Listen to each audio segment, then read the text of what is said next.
individuals interact as a group. That is a community, I imagine. Mobiles are a wonderful technology that's one of the best we know today, one of the best we have today to assist people in interacting together at a distance.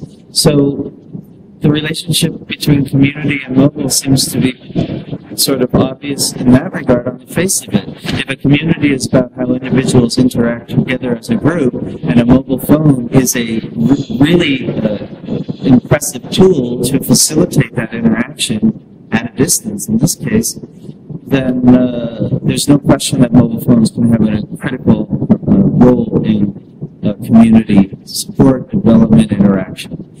Now, what we're finding in this conference, for instance, though, is things in addition to that. We're finding examples, specific examples, where a mobile phone is helping people in economic growth, helping micro-entrepreneurs around their supply chain, helping in health issues for maternal health, positive maternal health outcomes.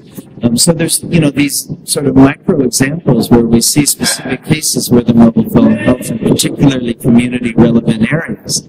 Of course, it's not a panacea, and it's not always a success story. So the opposite is also the case. We know cases where people do asset shedding, where they sell their goat to buy scratch cards for their mobile phone, when, one might look dispassionately from outside and say, you probably would have been better to keep the goat and not spoken on the phone so much. So it's not entirely success and positive development that comes out of mobile phones, and we need to remind ourselves that there's sometimes negative outcomes as well.